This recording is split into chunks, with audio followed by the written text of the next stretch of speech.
اعوذ باللہ من الشیطان الرجیم بسم اللہ الرحمن الرحیم۔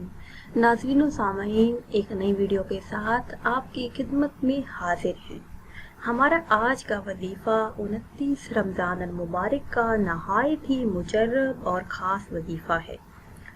رزق میں برکت کا یہ قرآنی عمل ہے۔ اگر آپ 29 رمضان المبارک کو یہ عمل کسی بھی وقت کر لیتے ہیں تو اللہ کے فضل و کرم سے کبھی بھی رزق کی تنگی کا سامنا نہیں ہوگا، مال و دولت میں بے حساب اضافہ ہوگا، کاروبار میں ترقی ہوگی، کبھی بھی تنگ دستی کا سامنا آپ کو نہیں کرنا پڑے گا۔ 29 رمضان المبارک کو کسی بھی وقت آپ نے یہ عمل کرنا ہے، دن میں کر لیں، رات میں کر لیں، کسی بھی ٹائم جب آپ کو ٹائم ملے آپ یہ عمل کر لیں۔ ہمارا آج کا وظیفہ رزق میں برکت کا خاص اور پرتاثیر عمل ہے۔ حضرت علی رضی اللہ تعالی عنہ سے روایت ہے کہ حضور نبی کریم صلی اللہ علیہ وسلم نے فرمایا کہ جو شخص 100 مرتبہ یہ کلمات پڑھے تو اس کے لیے یہ دعا فکر و فاقہ سے حفاظت کا ذریعہ ہوگی، قبر کی وحشت سے اسے بچائے گی اور تنہائی میں اس کا ساتھی ہوگی۔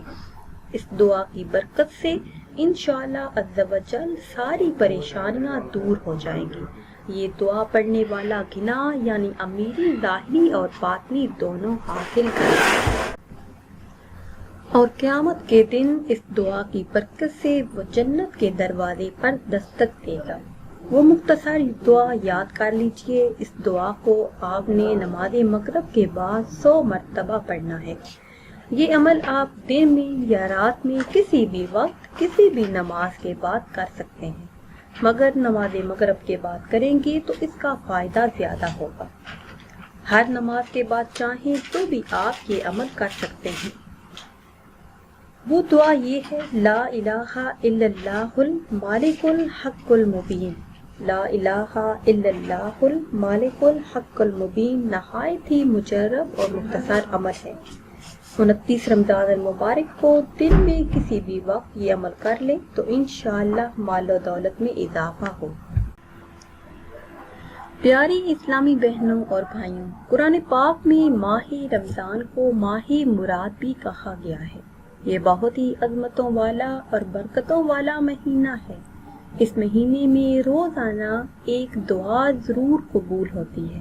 اس ماہ مبارک میں نفل کا ثواب فرض کے برابر اور فرض کا ثواب 70 فرضوں کے برابر کر دیا جاتا ہے۔ یہ ماہ مبارک الوداع ہو رہا ہے۔ اس ماہ مبارک کے جانے سے پہلے آپ صرف ایک وظیفہ کر لیں تو آپ تمام مشکلات سے نجات حاصل کر لیں گے، تمام مشکلات آسانیوں میں بدل جائیں گی۔ یہ عمل آپ رزق میں برکت، قرض سے نجات، رشتوں کی بندش کے لیے بھی کر سکتے ہیں۔ آخر میں اللہ پاک سے دعا ہے کہ اللہ پاک اس ماہ مبارک کا صدقہ ہم سب کی نیک اور جائز خواہشات کو پورا فرمائے۔ آمین ثم آمین۔ پھر حاضر ہوں گے ایک نئی ویڈیو کے ساتھ۔ اجازت دیجیے، اللہ حافظ۔